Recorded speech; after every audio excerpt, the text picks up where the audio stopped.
À 12h36, bienvenue à Point de vue. Une question sur la table. Faut-il aller au-delà des mesures annoncées par le chef de l'État samedi dernier pour endiguer le Covid-19, comme certains semblent le réclamer? Point de vue donc avec nos deux invités du jour. D'abord, Monsieur le ministre porte-parole du président de la République, Abdoulatif Coulibaly. Bonjour. Bonjour Suleiman. Bonjour à vous. Bonjour également à Birahim Seck, coordonnateur général du Forum civil. Bonjour Monsieur Nia.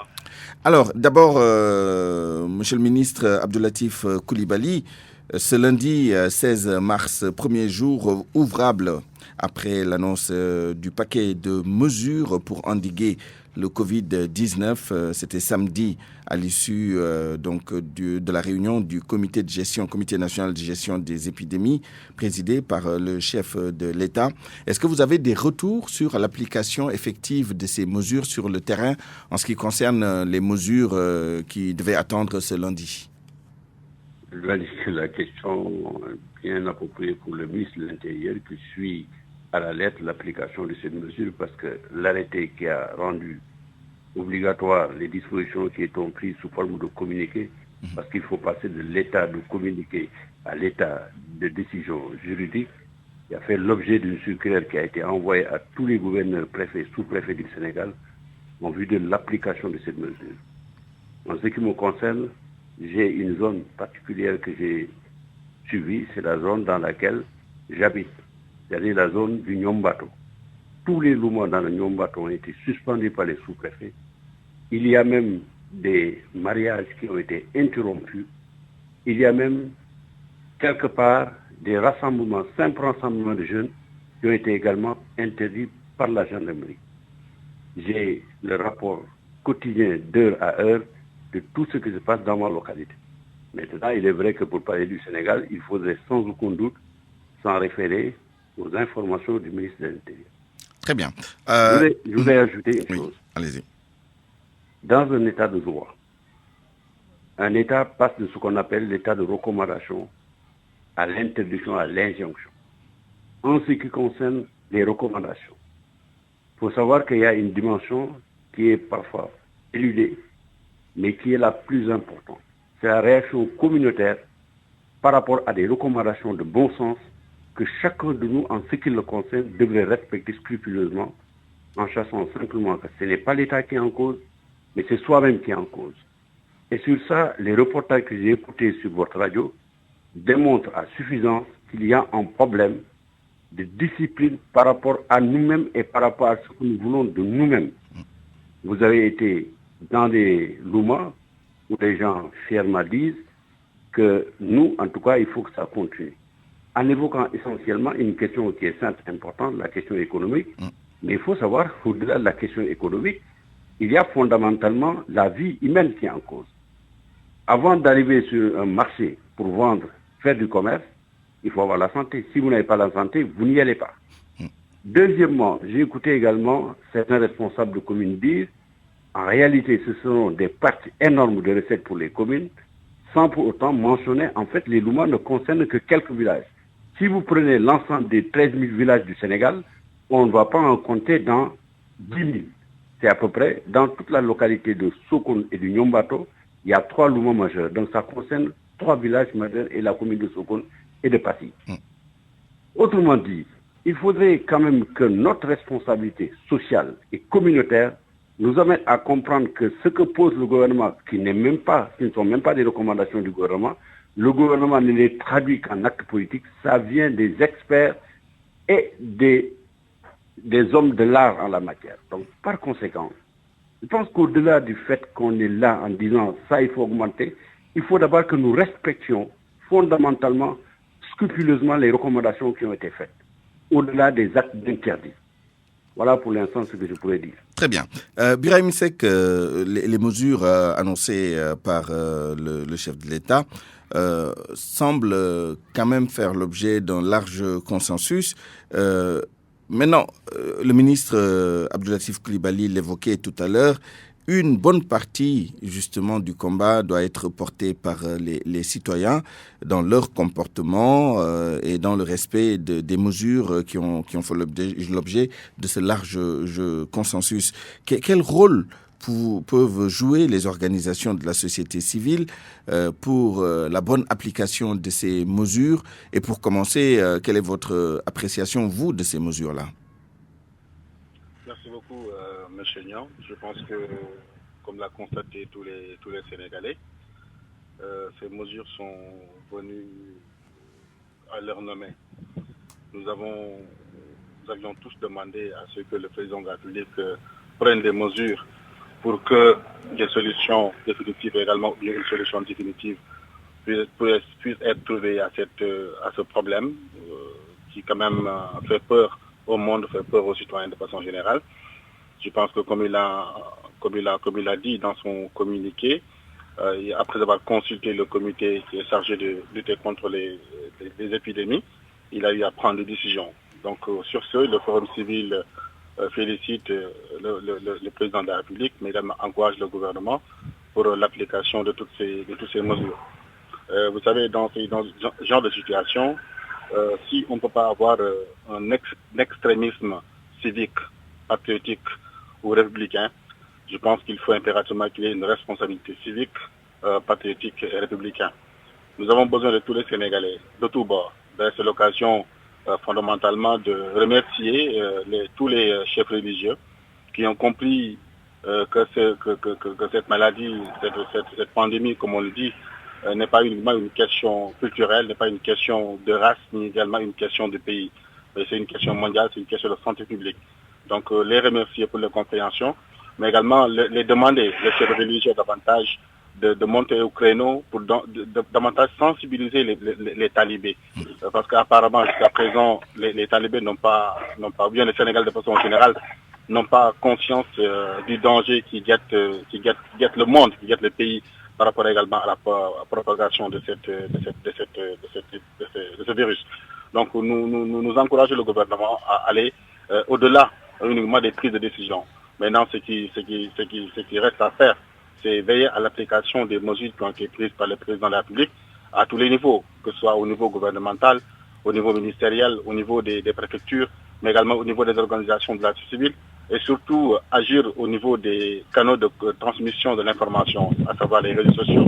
D'ailleurs, sur ce, moi, j'encourage et je félicite encore une fois le ministre de la Santé d'avoir saisi le procureur de la République pour que quand même les infox arrêtent.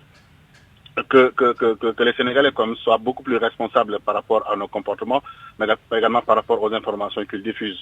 Donc sur ce, nous pensons que c'est vrai qu'il y a une difficulté au Sénégal. C'est vrai que des mesures également ont été prises par le gouvernement de la République, mais je pense qu'il y a un besoin d'aller au-delà de ces mesures-là. Ça, quand même, il faut le dire. Parce que si on constate les différents cas qui ont été présentés au Sénégal, que ce soit dans le premier cas, c'était des Français sans stigmatisation. Alors, si on regarde un peu le comportement des Français à travers les médias français, on se rend compte que beaucoup de Français sont quand même assez irresponsables face également à cette épidémie, face à la propagation également de ce virus. Parce que si on regarde un peu les médias français, il y a beaucoup de Français qui disent oui, ne pas être concernés par le virus. Ils vont continuer également aux mêmes habitudes, alors qu'on se rend compte que la plupart des cas qui nous viennent au Sénégal, même si on parle d'un Sénégalais qui vient d'Italie, mais ce n'est pas un cas produit au niveau du Sénégal, c'est un cas extérieur. C'est un cas qui s'est déclaré, oui. Exactement. Au-delà des mesures qui sont prises par le président de la République, il y a un besoin aujourd'hui de réfléchir. Comme le président a commencé, en tout cas, ce qui est révélé dans le communiqué, il a eu à écouter un comité technique, donc il a eu à écouter les techniciens. Donc nous demandons encore une fois au président de la République de réunir les techniciens qui sont les économistes, que ce soit également ceux qui se travaillent dans le domaine des aéroports, pour qu'ils nous donnent un avis sur pourquoi aujourd'hui on ne devrait pas fermer les frontières ou bien suspendre les vols qui nous viennent de l'Espagne, de l'Italie, de la France et même de l'Allemagne. C'est-à-dire qu'on a besoin également des réponses par rapport à la situation. Parce que tous les cas il faut qu'on soit objectif, qu'on arrête également cette politique politicienne. Tous les cas qui sont venus au Sénégal, qu'on connaît aujourd'hui au Sénégal, nous viennent de l'extérieur. C'est des cas extérieurs. Donc pour lutter, pour quand même lutter, mener un combat intérieur, je pense que ceux qui sont assez forts en stratégie militaire, savent très bien il faut d'abord des précautions extérieures. Très bien, merci Birahim Seck. Monsieur le ministre Abdou-Latif Coulibaly, quelle est votre réaction sur cette proposition qui ne vient pas que de Birahim Seck, hein? Il y a une bonne frange de l'opinion qui réclame la fermeture totale des frontières aériennes et maritimes du Sénégal. J'en profite pour vous demander votre réaction sur la saisine du procureur par le ministère de la Santé au sujet des fake news, des infox, comme les appelait tout à l'heure Birahim Seck. Au début, je ne savais pas que c'est Birahim qui était à l'autre bout. Je voudrais le saluer très fraternellement, vous dire que je comprends très bien ce qu'il dit, mais il faut comprendre simplement la procédure, le mécanisme par lequel les décisions politiques sont prises. À chaque étape, il y avait eu une grande réunion qui a été faite le 2 mars. Le 2 mars, les recommandations qui ont été faites concernaient l'étape préparatoire pour faire face au coronavirus. Au moment où nous étions en réunion, on nous a été dit, informé, que les premiers cas suspects ont été constatés. Quand ces cas ont été avérés, il y a eu la deuxième phase par laquelle une autre réunion a été convoquée sans pour autant signaler que entre les deux réunions, il y a eu plusieurs contacts et rapports qui ont été faits au chef de l'État pour évaluer. Le président de la République, comme dans beaucoup de pays, suspend la décision politique et les recommandations qui sont faites par les techniciens. Et je rappelle que ce que dit Birahim est logique, mais le comité de suivi de l'épidémie est un comité multisectoriel. Toutes les personnes qu'il cite sont effectivement dans ce comité-là. Et tous les secteurs de la vie économique concernés sont également représentés dans ce secteur-là.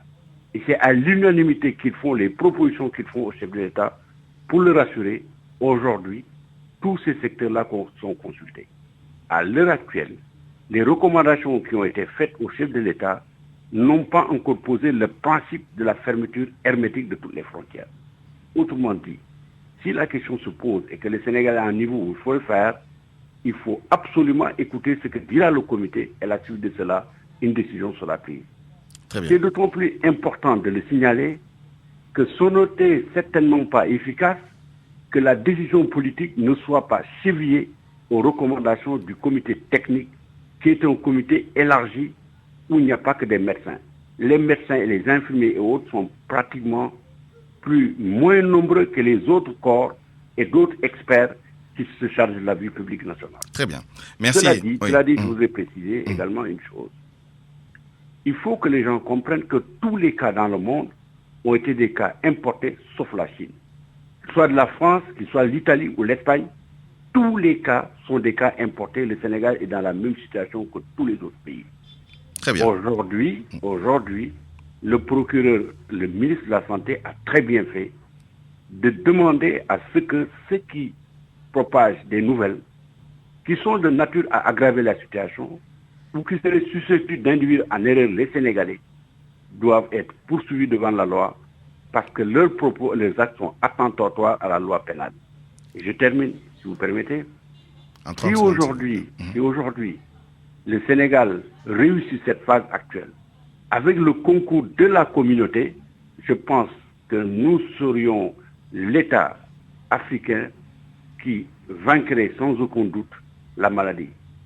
Par contre, malheureusement, il faut constater l'indiscipline notoire, comme le rappelle Birahim, par rapport à un pays. Malheureusement, nous ne sommes pas loin. Le reportage que vous avez passé, en particulier sur les marchés, et en particulier même dans certains centres commerciaux, démontre parfaitement que nous sommes dans la trajectoire de cette indiscipline-là. Malheureusement, il ne nous permettrait pas de régler le problème aussi vite qu'on le pourrait le penser. Très bien. Merci beaucoup, Abdoulatif Coulibaly. Je remercie également Birahim Seck et je lui promets que dans l'édition en Wolof, nous lui rendrons son deuxième tour de parole. Il est 12h50.